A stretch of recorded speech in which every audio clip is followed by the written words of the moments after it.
이렇게 하나님의 은혜 가운데 예배가 점차 회복이 되어서 정말 얼마나 다행인지 모릅니다. 근데 여러분요, 누군가를 아주 심각하게 비난을 해본 적이 있습니까? 아니면 누군가에게 지나칠 정도로 비난을 받아본 적이 있습니까? 요즘 이 시대는 비판과 험담의 시대입니다. 뉴스 매체를 보십시오. 특별히 유튜브를 보세요. 아이고 정말 나 뜨거워서 볼 수 없는 비난과 공격으로 가득 차 있습니다. 남 칭찬하는 얘기는 하나도 없어요. 벤 데트너가 쓴 비난 게임이라는 책이 있는데요, 어느 공동체이든 서로 비난 게임을 하면 무조건 무너진다는 것입니다. 비난 게임이 만연한 조직은 문제가 발생하면 비난의 대상부터 찾습니다. 그리고 그 비난의 대상을 희생양으로 그냥 몰아놔버려 쫓아내버립니다. 마녀사냥을 하죠. 그럼에도 불구하고 문제는 해결되지 않고 계속해서 비난 게임이 연속이 된다는 거예요. 악순환이 반복된다는 거죠. 그런 의미에서 이남희 교수님께서는 한국 사회와 그 적들이라는 책에서 남을 비방하고 험담하는 것이 우리 한국인의 독특한 컴플렉스가 된다고 주장을 했습니다. 물론 이 세상에 어떻게 비판이 있을 수 없겠습니까? 당연히 있죠. 정치 발전, 사회 발전을 위해서 정당한 발전은, 정당한 비판은 필요합니다. 이 건설적 비판이 사회와 조직을 발전을 시키는 거예요. 그러나 오늘 우리는 여러분 이 비판과 비난을 꼭 우리가 구별해야 될 필요가 있습니다. 사전적 의미로 비판은 어떤 대상의 옳고 그름을 가리는 것이지만, 이 비난은요 다른 사람의 흠이나 잘못을 들추어서 사실보다도 더 곡해를 해가지고 막 부풀려서 공격을 하는 것을 말하는 거예요. 또한 비판은 상대의 오류를 정확하게 지적하면서 건설적인 대안을 제시를 합니다. 근데 비난은 자신의 기준이나 감정 논리로 막 힐난을 하고 막 빈정거리고 막 공격하고 막 백바이팅을 하고, 근데 겉으로 볼 때는 야 저게 건설적인 비판인 것처럼 보이지만 사실은 비판을 위한 비판, 비난의 소리들이 얼마나 많은지 몰라. 그 부정적인 비판이 사회와 모든 이 우리의 시대를 그냥 조직을 완전히 그냥 박살내버리고 만다는 겁니다. 그런데 이 시대를 보십시오. 앵그리 코리아, 그냥 남을 못 잡아먹어서 비난을 못해서 안달부달인 사회 아닙니까? 이게 뭐냐? 우리 시대에 찾아온 문화적 사회적 병리현상이라고 말할 수 있어요. 저도요 우리 교회만 목회하고 열심히 기도하고 우리 교회만 목양할 때는 여러분 전혀 비판받지 않았어요. 야 저 친구 목회 잘한다. 또 공적 사역도 배우에서 도울 때는 별로 비판이 없었어요. 그러나 제가 전면에서 공적 사역을 합니다. 오래전에 스쿠크법을 반대하면서 동성애, 포괄적 차별금지법, 종교인 과세를 대처하는 사역을 하다 보니까 이거 사람들이 자꾸 비판하기 시작하더라고요. 그때만 해도 진보 진영에서 저를 비판했어요. 근데 요즘은 엉뚱하게요 같은 편끼리 싸우고 공격하는 걸 봐요. 반대쪽에서. 여러분 신문 보셔서 아시겠지만 지난 화요일날 우리 종의 노재경 국장이 제가 부총회장 시절부터 이거 한번 합시다 그래가지고 여러분 저희가 지원까지 해서 열심히 2,000명을 대상으로 해서 코로나 시대 종교 영향도 인식조사 설문조사를 발표했습니다. 이 코로나를 겪으면서 많은 분들이 한국교회 등을 돌리고 비난을 했다는 사실, 젊은이들 그리고 신치식인들, 전 평소에 이렇게 한국교회를 진단해 왔거든요. 자성은이 왔어요. 우리 한국교회가 좀 부족한 부분이 있었다. 잘못한 것은 뭐냐? 한국교회가 시대 정신과 가치를 제시하지 못했다. 또한 사회적 책임을 다하지 못했으며 우리끼리 싸웠지 리더십을 키우지를 못했다. 어떤 면에서 우리 한국교회가 종교적인 카르텔 그리고 이너서클, 우리끼리 우리 연못에 빠져서 우리끼리 꼰대 역할을 했지 않는가. 이건 분명히 잘못한 면이 있고 자성을 해야 된다. 그러므로 우리는 다시 새로운 포맷으로 미래를 열어가야 한다고 제가 제안을 했습니다. 이런 말은 제가 이렇게 생전 처음으로 한 말도 아니고 신문에 여러 번 쓰고 제가 책에도 이런 얘기를 많이 했죠. 또한 제가 한국교회가 코로나 사태를 맞이해서 초기에 선제적 대응을 잘못한 건 분명하다. 앞으로 한국교회는 국민 복원과 이웃의 생명을 위하여 철저하게 좀 자율방역으로, 애당초 우리가 자율방역으로 가고, 정부도 더 이상 예배를 통제하며 제재하며 종교의 자유, 신앙의 자유를 간섭해서는 안 된다.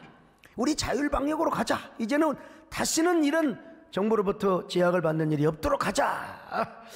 여러분, 이건 저는 한국교회 지도자로서는 당연히 이런 얘기를 해야 된다고 생각합니다. 내가 안 해도 다른 사람이 누군가는 이런 얘기를 해야 돼요. 그랬더니 어느 기자분께서 제가 이제 뭐 또 공개 사과를 했다고, 같은 말이지만 어다르고 아다르잖아요. 그렇게 기사를 써버렸어요. 이 기사를 수정을 좀 하려고 부탁을 하려고 몇 사람과 의논을 하니까 그대로 두는 게 낫다는 거예요. 이게 국민의 희망사항이고, 그리고 또 국민의 의견을 반영하는 글로 아마 더 많은 사람들이 순선한, 뭐라고 할까, 순기능 역할을 하게 될 것이라고. 제가 실제로 그 기자 선생님께 전화를 드려보니까 서 목사님의 한국교회를 염려하는 진정성이 마음에 보이더라는 거예요. 뭐 공개 사과 그런 발언은 안 했지만 나는 우리 목사님의 마음이 보여서 그렇게 썼다는 거예요. 여러분, 기자는 목사보다 말을 더 잘해버려요. 뺨을 쳐버려. 근데 내가 할 말을 잃어버렸어. 아무튼 남진 양은 요즘 가수 말고도 노래 잘하는 사람 많대 보니까. 우리는 노래 축에도 안 들어가. 얼마나 잘해버리든지. 아무튼 어떻게 기자가 글만 잘 쓰지 말을 나보다 더 잘하나? 근데 문제는 거기 오지도 않는 기자들이 또 그것을 받아가지고 또 자기 생각을 또 써가지고 부풀려서 쓰니까 이제 이게 악순환이 된 거지요. 대부분 기자들은 그렇지 않았어요. 뭐 조중동 다 뭐 어쨌든 저의 생각, 영택트 시대를 열어가야 되는데 언택트를 넘어서, 그런데도 불구하고 현장에 없었으면서 그 헤드라인 제목 기사 그 일부 그것만 보고 막 그냥 저를 비난하고 막 공격하는 이런 현상들이 좀 있었어요. 며칠 전에 우리 김창준 장로님께서도 그 말 한마디 그 옛날에는 뭐 그런 말 그냥 했어요. 근데 요즘은 뭐 성별, 뭐 인종 굉장히 예민하거든요. 그 다음에 그 부잣집에 군대 안 가고 이런 거 있잖아요. 그건 뭐 어떻게 해명할 수가 없어요. 어떡하네.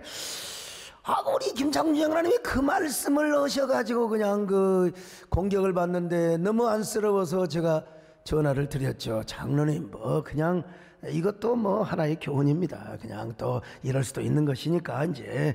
근데 제가 보기에는 우리 김창준 장로님이 트럼프 대통령이 당선된다고 호언장담을 했다가 이게 떨어져 버리니까, 뭐 100% 떨어졌다고 지금 말할 수는 없지만 KBS님이 됐다고 했더라고. 아마 그것 때문에도 상처가 심하지 않으셨을까. 저도요, 트럼프가 떨어지고 나서 3일 동안 거반 우울증에 걸렸습니다. 왜냐하면 그분은 기독교 가치를 존중해 줬기 때문에 일단 목사로서 제가 그분을 지지했는데 이 조범철 목사님이 그분을 안 찍었다는 거야. 내가 돌아오면 혼내주려고 합니다. 아무튼 제가 우리 장로님께 위로를 해드렸습니다. 장로님 힘내십시오. 사실은 우리 장로님이 더 순수한 우리 한국 인종들이 더 많이 당선되길 원하는 마음이었는데 또 사람들은 말을 가지고 그렇게 하는 시대입니다. 근데 우리 장로님께 이루하기를 저는 사과, 사자도 안 했어요. 사과, 능금, 배 이런 말 한마디도 안 했어요. 그랬는데도 또 오해를 받잖아요. 아무튼 좀 비판하고 비난한 사람들에게 저는 한국교회 전체를 봤으면 좋겠다, 이런 제안을 좀 해보고 싶고요. 사실 우리 한국교회가 코로나 사태를 맞아서 좀 우왕좌왕했고요. 왜? 초유의 사태니까 원 메시지, 원 리더십을 내지 못했습니다.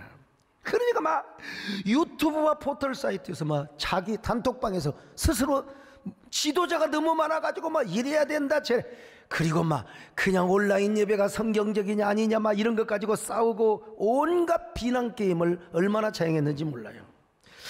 제가 이런 현상을 보면서 제가 뭐 대충 알지만 그래도 우리나라의 최고의 심리학자, 서울대학교 심리학 교수를 하셨던 우리 박성수 장로님, 교수님께 제가 아주 공손하게 여쭤봤어요. 장로님, 교수님 권위자 전문가 아닙니까?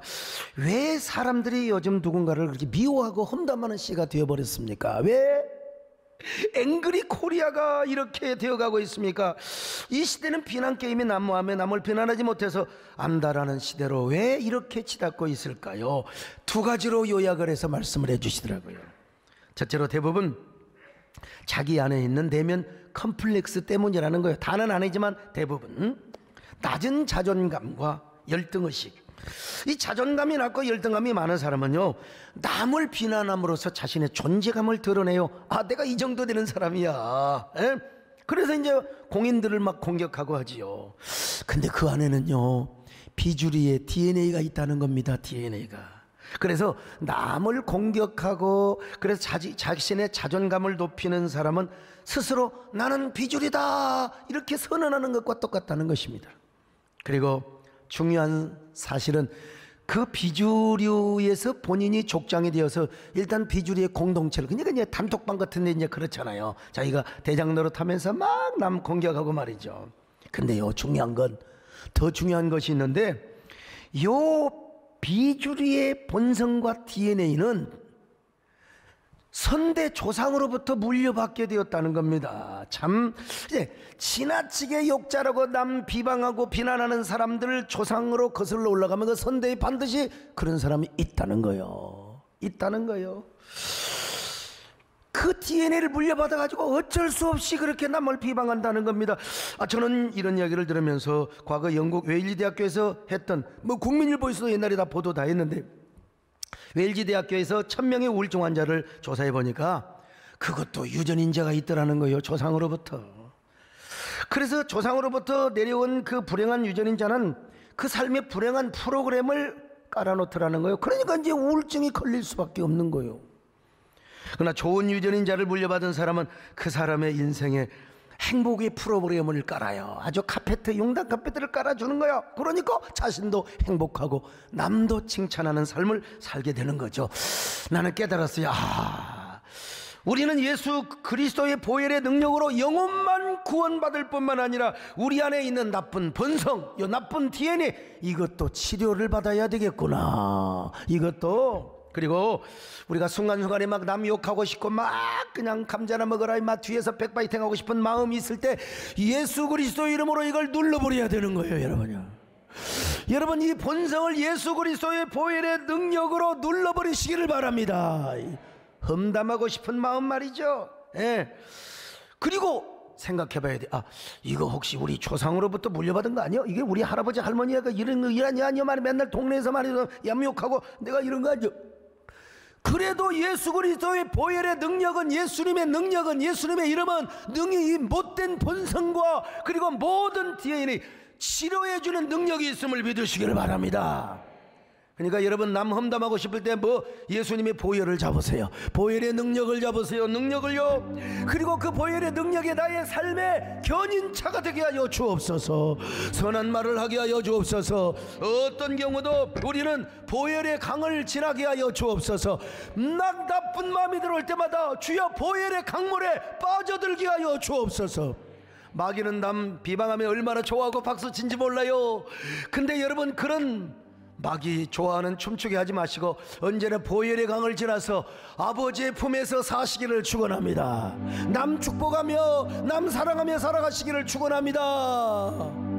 보혈을 지나 아버지 품으로, 보혈을 지나 아버지 품으로, 보혈을 지나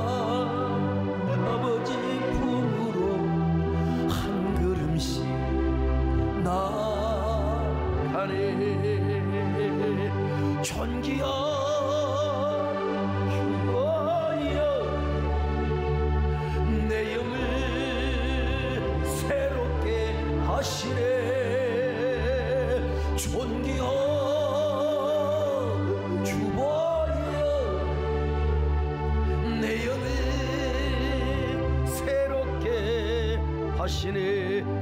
두 번째는 뭐냐? 독단적 자기 신념 때문이라는 거예요. 이게 내면 컴플렉스가 아니라면 독단적 자기 신념, 자기성 안에 갇혀 있었어요. 이 역시 박성수 교수님의 얘기신데 대부분 비난하고 공격을 하는 대상이 누구예요?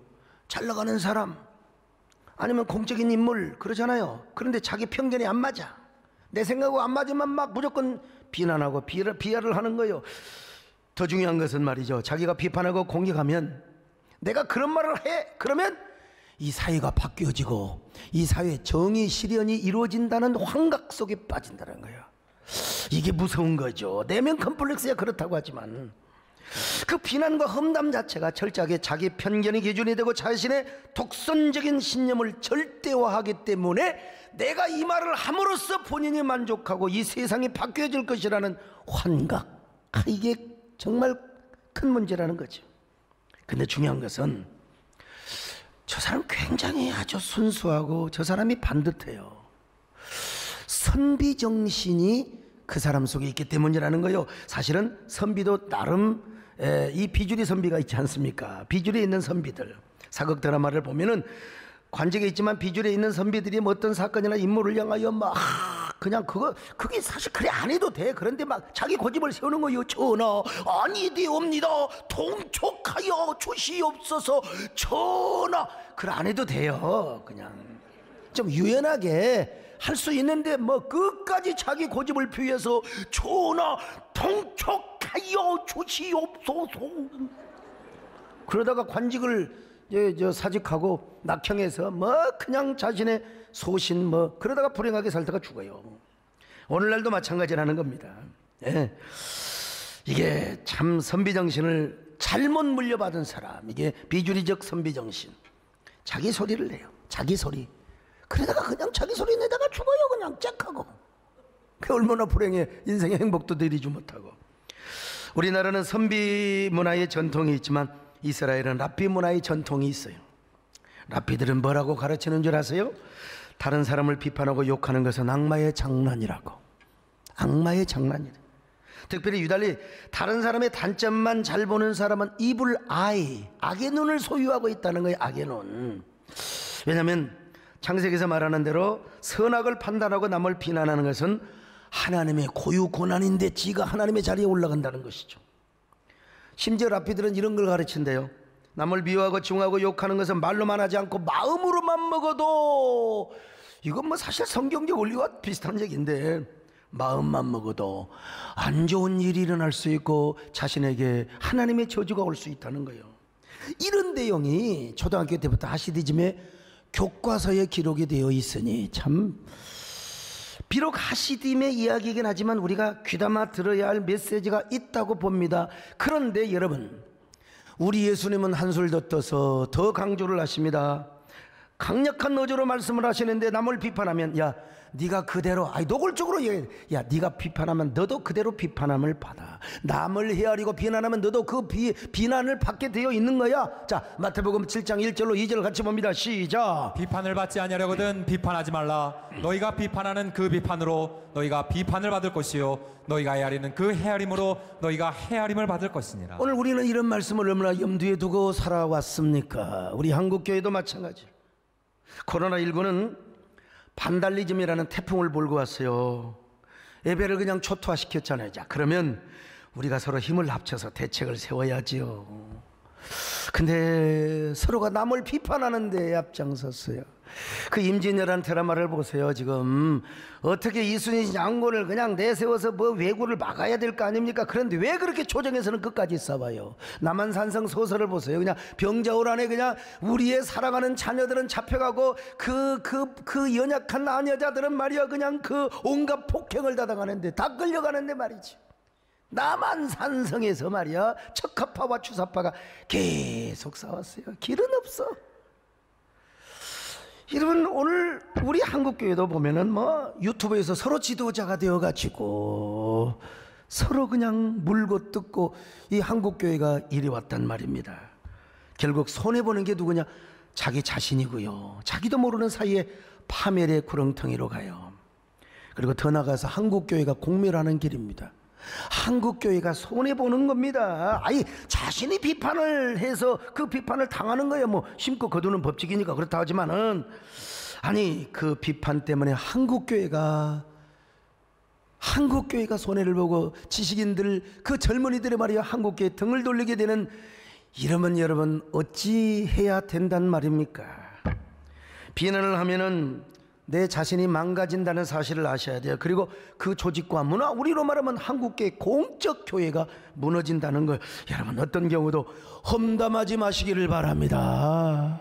공격하지 마시기를 바랍니다. 어떤 경우도 비난과 험담의 앞잡이가 되지 마시기를 바랍니다. 사랑의 사도가 되시기를 바랍니다.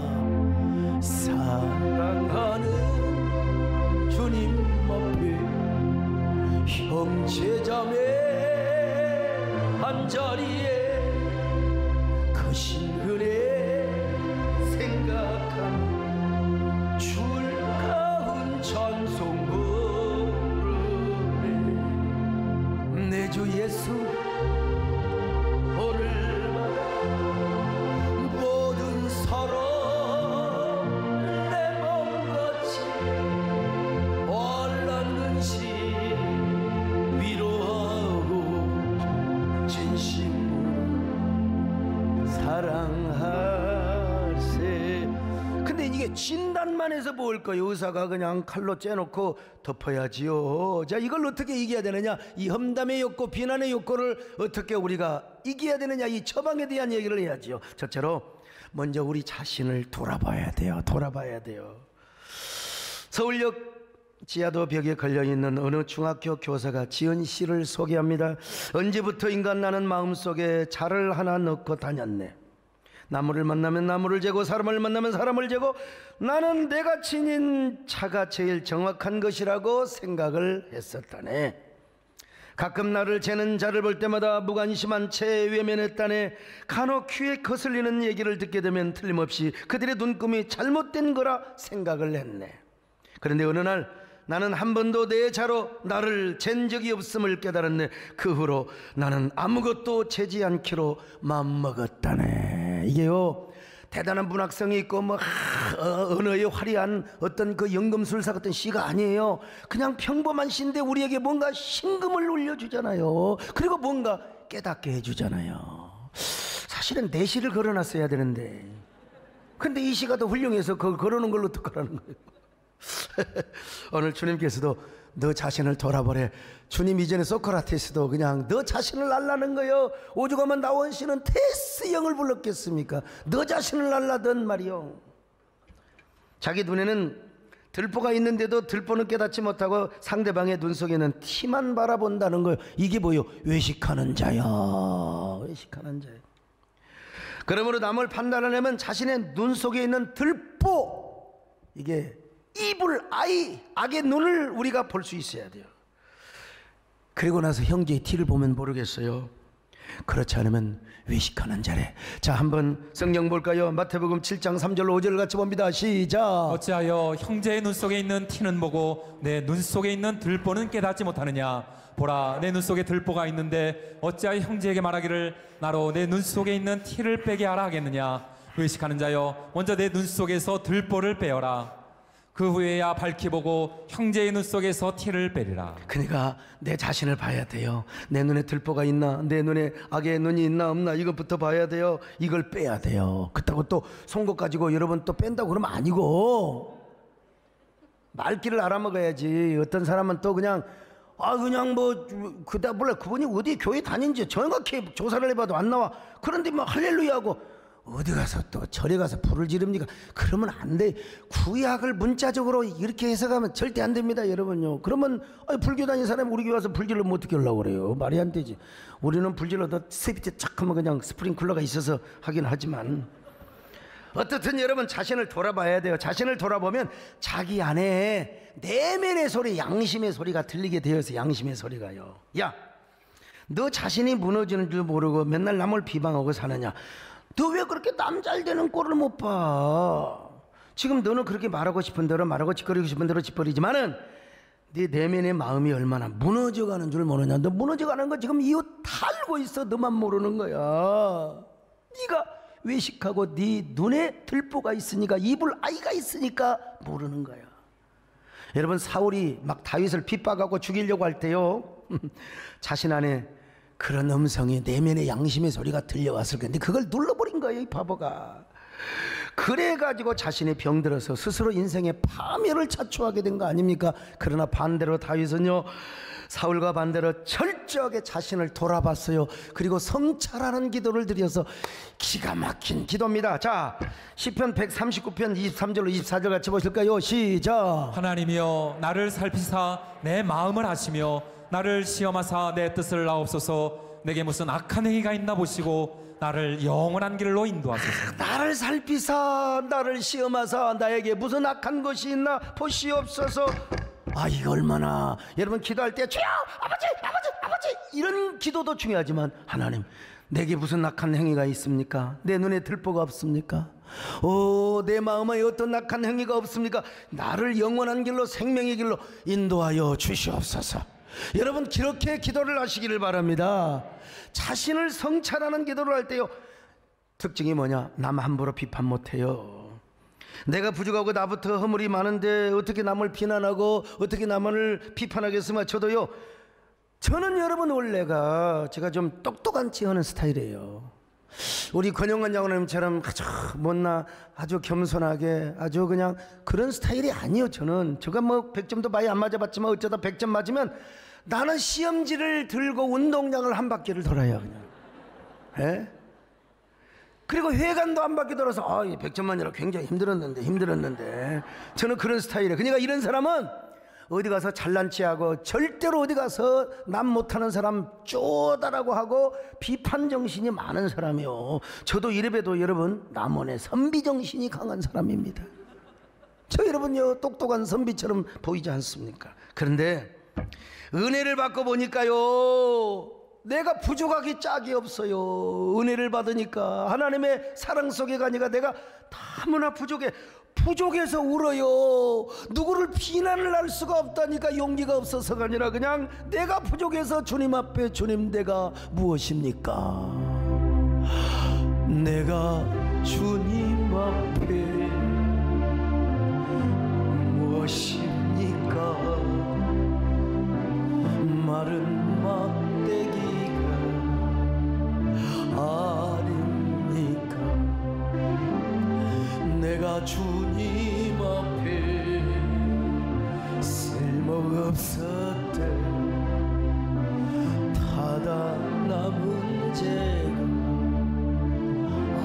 아닙니까? 나를 도우소서 일으키소서 나와 동행하소 힘 주시고 내 영혼 기쁨을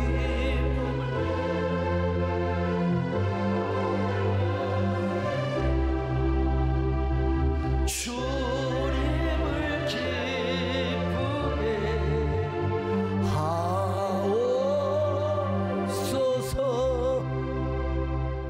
두 번째로 내 안에 하나님의 의리와 생명을 가득하게 채우는 겁니다. 사람은 누구나 아무리 권영관 장로님 같이 온유하게 생겨도 말은 안 하지 속으로는요 또 반드시 비판하고 아이고 똥 싸고 있네 마음으로는 다 그런 마음이 생겨요. 근데 언제 그러느냐?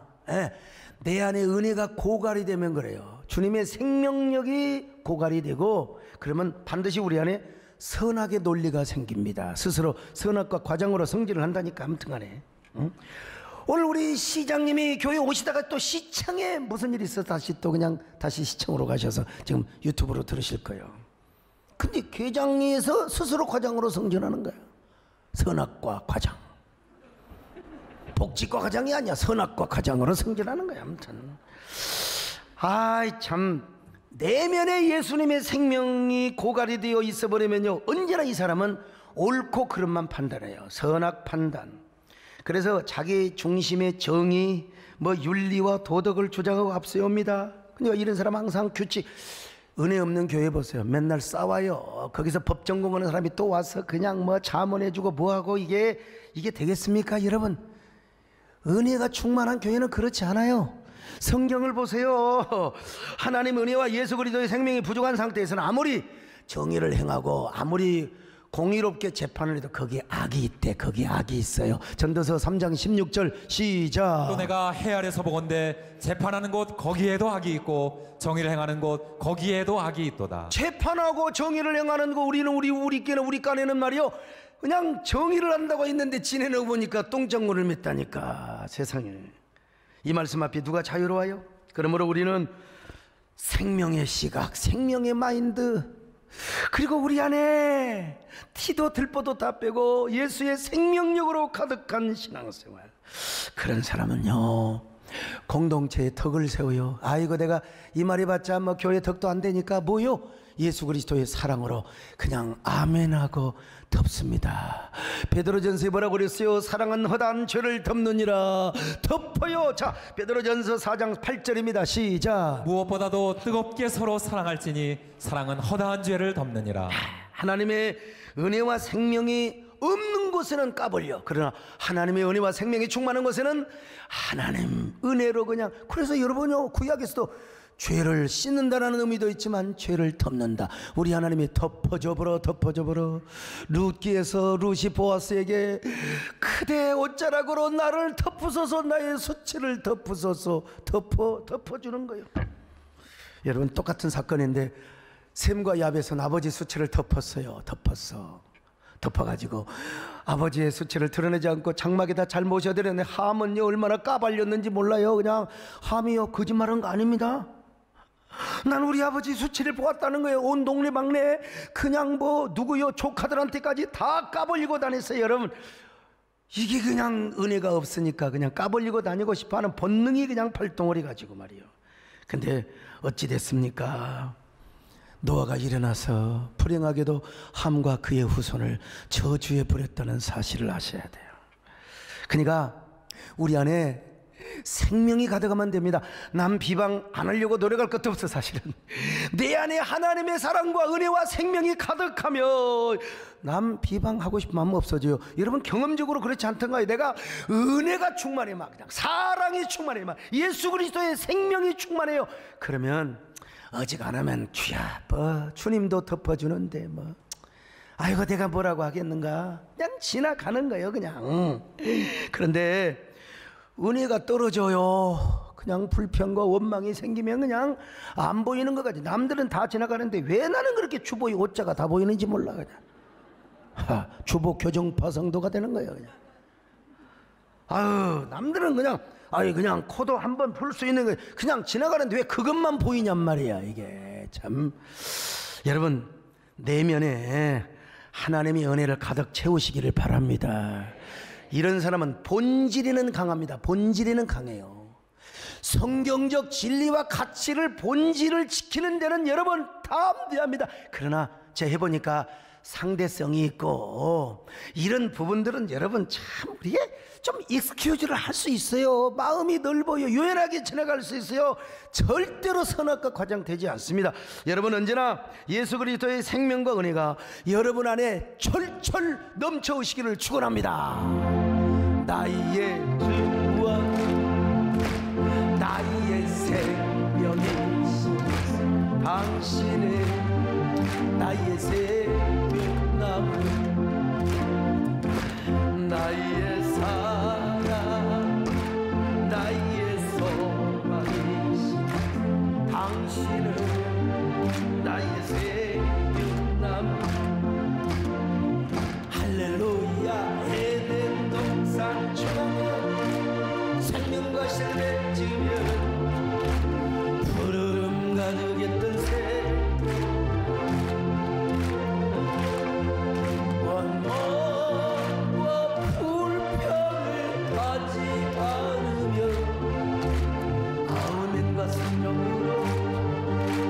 생명나무 붙잡고 일어서. 세 번째로, 남을, 그래도 인간이기 때문에 남을 비난하고 막 그냥 공개하고 싶을 때 그때 예수 그리스도 이름으로 그를 축복하는 거예요. 축복하는 거예요. 마크 트웨이는 이런 말을 했어요. 제비꽃은 자기를 밟고 지나가는 발꿈치에다가도 향기를 남긴대. 제비꽃 밟아봐요. 향기가 나. 우리 그리스도인은요 제비꽃 같은, 제비가 되어서는 안 되고 제비꽃. 제비가 되면 안 됩니다. 이 제비는요 제비는 어떻게 한 줄 아세요? 꼭 다가올 때마다. 참새는 짹짹 하는데 제비는 항상 다가와서 사모님 해요. 제비가 아니라 제비꽃 같은 향기로운 삶을 살아야 돼요. 사도 바울도 우리가 그리스도의 향기가 되어야 된다고 했잖아요. 향기가. 과거 영국 런던에 세계 교회사에 남을 만한 기라성 같은 세 분의 목사님이 계셨어요. 한 분은 침례교회 스펄전 목사님이시고 또 한 분은 장로교회 캠벨 모르간 목사님, 또 한 분은 감리교단의 FB 마이어 목사님이셨어요. 이분들은 세계적인 목회자였고 설교자였습니다. 영국이 뭐 기독교 국가일 때. 근데 그 중에서 약간 영향력이나 인지도가 떨어졌던 분이 있는데 그분이 바로 FB 마이어 목사님이었어요. 여러분, 스펄전 목사님이 계시는데 많은 분들이 그런 얘기를 해요. 설교학을 전공하신 분들이 목사님을 보면 스펄전의 냄새가 난다. 목사님이 닮았다는 거죠. 여기 털보 영감이 스펄전입니다. 그래서 제가 꼭 같이 이렇게 두는데요. 저도 이제 털을 이렇게 가발로 붙일까 싶어요. 좀 해볼까 싶은데, 어쨌든 마이어 목사님은 은근히 스펄전과 모르간 목사님에게 질투와 시기심이 생겼다는 겁니다. 이상하게 스펄전 목사님을 칭찬하고 또 모르간 목사님을 칭찬하는 목소리가 자꾸 싫어지기 시작하는 거예요. 스펄전 또 여러분, 내가 어떻게 스펄전을 닮았겠어? 남들이 그러더라 이거요. 또 입맛 다시지 말고. 남들이 그들을 칭찬하면 자기는 은근히 스펄전과 모르간 목사님을 비난하기 시작했어요. 스펄전 그 새끼 말이야. 뭐 설교도 거지같이 하고. 이제 우리끼리 말하면 그런 얘기죠. 무슨 모르간 차라리 오르간이라도 연주해라 말이야. 근데 이제 하나님께서 이런 감동을 주셨대요. 마이어 목사님이, 마이어야, 너는 왜 스스로 마이너가 되려고 하느냐? 왜 그들을 시기하느냐? 그러지 말고 이제부터 스펄전과 모르간을 축복을 한번 해보거라. 축복을 한번 해보거라. 그래서 성령님이 감동에 따라서 스펄전을 축복하고 모르간을 축복한 거요. 주여, 저들이 설교를 나보다 더 잘하게 하시고 저들의 목회가 더 융성하게 하시고 저들의 교회가 우리 교회보다 더 부흥하게 하여 주시옵소서. 그랬더니 말이야, 참된 자유와 평화와 기쁨과 환희가 가득하더라는 겁니다. 여러분, 여기에 하나님의 시그널, 하나님의 메시지가 들려지시기를 바랍니다. 혹시라도 좀 미운 사람 있으면 축복을 해보러. 우리 남진 장로님, 혹시 나오나가 좀 약간 좀 스트레스 받으면 축복을 해버리세요. 그냥 축복을. 그분은 15년 20년 만에 나와서 한번 홈런 쳤지. 남진 장로님 일주일에 한 번씩 계속해서 안타 칩니다. 계속해서 그냥 홈런 치다 안타 치다가. 그래서 저는 남진 스타일입니다. 난 남진 장로님 훨씬 좋아요. 제가 가끔씩 고백하는 간증인데요. 성파구 가락동에서 교회를 시작할 때 여의도 순복음교회가 버스를 돌렸는데 제가 신학교 다닐 때부터 조영기 목사님이 저의 아이돌이 우상이었어요. 근데 막상 그분의 교회 버스가 우리 교회 앞에 서서 교인들을 싹 훑어가니까 좀 섭섭한 마음이 들더라고. 좀 섭섭한 마음이 들어요. 순복음 교인들은 그냥 순복음 교회는 개척교회 씨를 다 말리는 거야? 이런 마음이 싹 들어오는데 아니야. 내가 여러분 버스를 향하여 축복을 해서, 하나님, 여의도 순복음 교회가 잘되게 하여 주옵소서, 더 부흥하게 하여 주옵소서, 그리고 우리 조영규 목사님 빌리그램보다 더 훌륭하게 쓰임받게 하여 주시옵소서. 내가 그렇게 기도하니까 내가 왜 이렇게 위대하게 보이는지 몰라. 노벨 평화상이 따로 있는 게 아니야. 내가 혼자 그때 노벨 평화상을 내가 나한테 줘버렸어요. 그냥 얼마나 기쁨이 넘치는지. 그러더니 우리 교회가 부흥을 하는 거예요. 우리 교회가 부흥을 하는 거예요. 저보다 한 수 텄던 분이 계세요. 대전에. 지금 은퇴를 하셨지만 대전 한밭제일교회에 담임하셨던 이영환 목사님, 저분이 왜 저렇게 사진이 잘 나왔는지 나도 모르겠어요.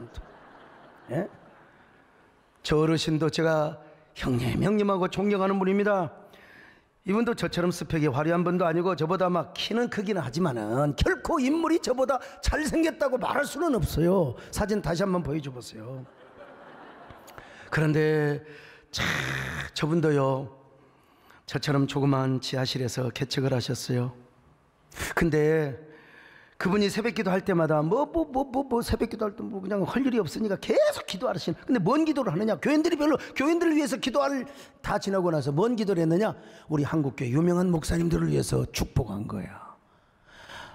자기가 대전에 있는데 무슨 서울에 있는 조영기 목사님 말이야, 오카는 목사님 또 누구요? 아무튼 김삼환 목사님 할 것 없이 다 대전에 있는 안홍대 목사님을 비롯해서 당시에 막 침례교회 제일 큰 교회 막 그런 교회를 막 축복한 거야.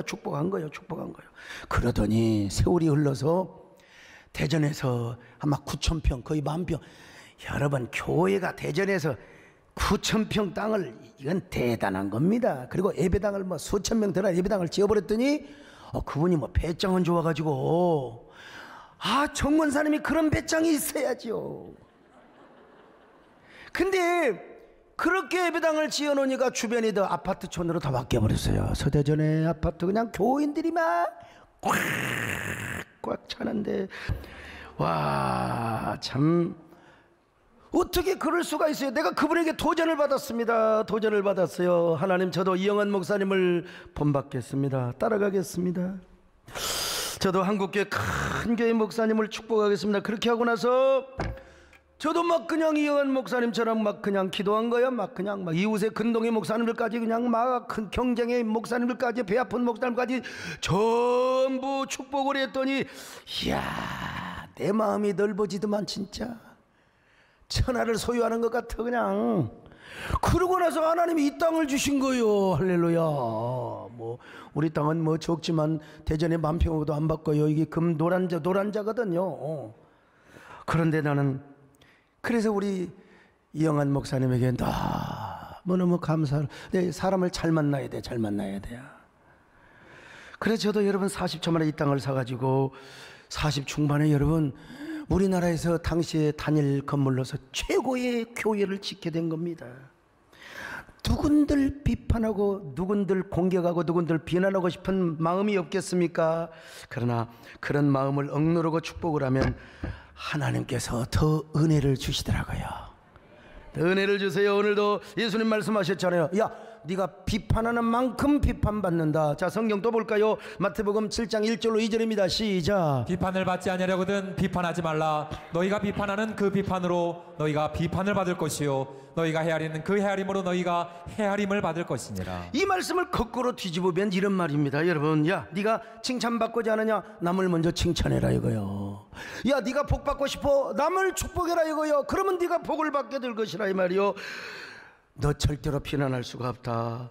네가 은혜를 받고 복을 받기 위해서라도 비판을 할 수 없다는 사실, 이걸 우리가 여러분 이 말씀을 통해서 깨달을 수 있는 거예요. 물론 학자들 학문적인 비판하는 거요. 예술도 비평이 있는 겁니다. 문학 비평도 있는 거예요. 이런 건설적 비평이 문학계를 발전시키고, 여러분 다 우리가 학문을 발전시켜요. 그러나 남의 인격을 말이야 막 흔들고 그러면 안 되는 거예요. 제가 그 현대신학에 하나님이 있는가 없는가, 저희 은사 서철원 박사님은 없다, 다른 진보적인 학자들은 있다 그렇고 막 싸우는데 서로 막 욕을 하면 막 저런 것이 어떻게 서울대를 나와가지고 말이야 총심 교수를 하냐고 말이야. 그래서 내가 그때 논찬자로 참석했거든.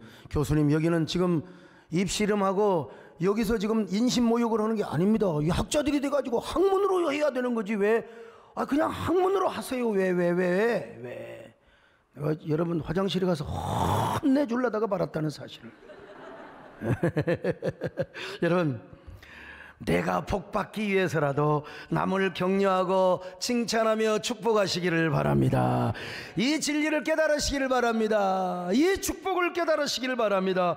어떤 경우도 여러분 독선적 신념에 빠지지 마세요. 자신의 감정 논리로 남을 비판하지 마세요. 먼저 나를 돌아보세요. 그리고 예수 그리스도의 생명으로 가득하게 하세요. 그리고 예수의 이름으로 남을 칭찬하고 남을 축복해 주세요. 여러분이 승리합니다. 하나님이 인정하시고 하나님이 여러분을 높여 주실 것입니다.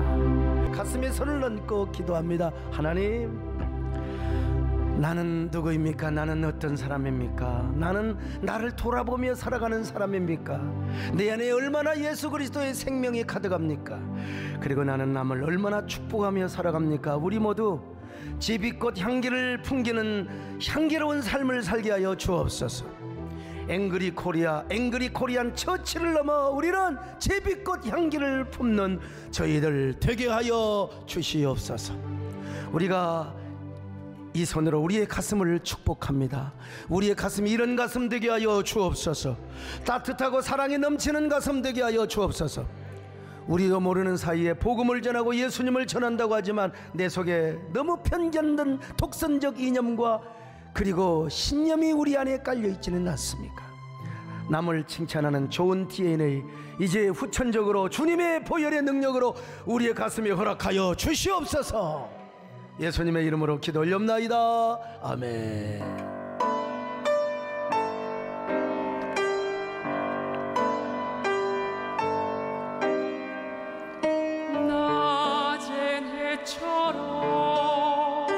밤엔 달처럼 그렇게 살 순 없을까? 욕심도 없이 어두운 세상 비추어 온전히 남을 위해 살듯이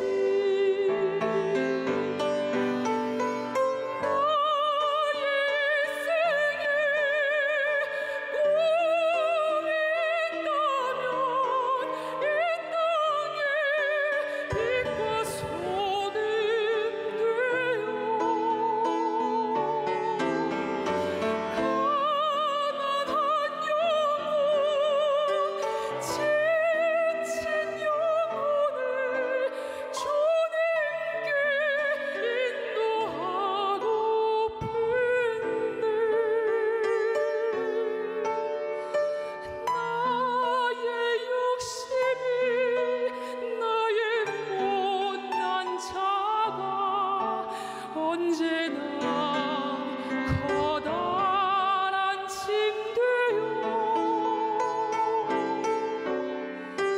나를 짓눌러 마음을 건너게 하니 예수여 나를 도와주소서.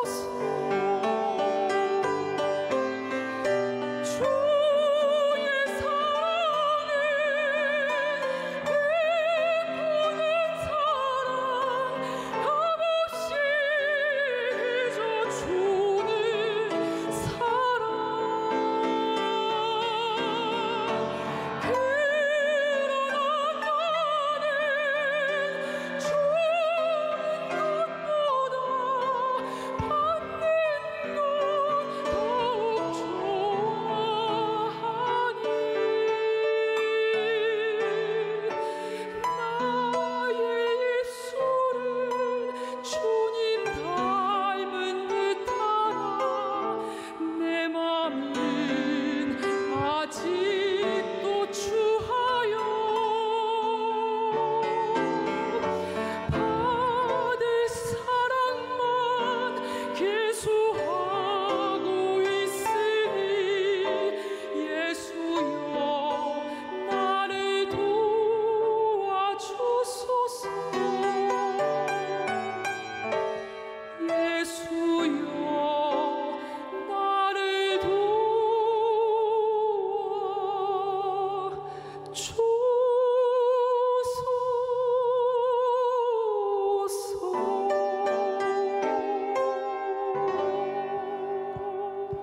할렐루야.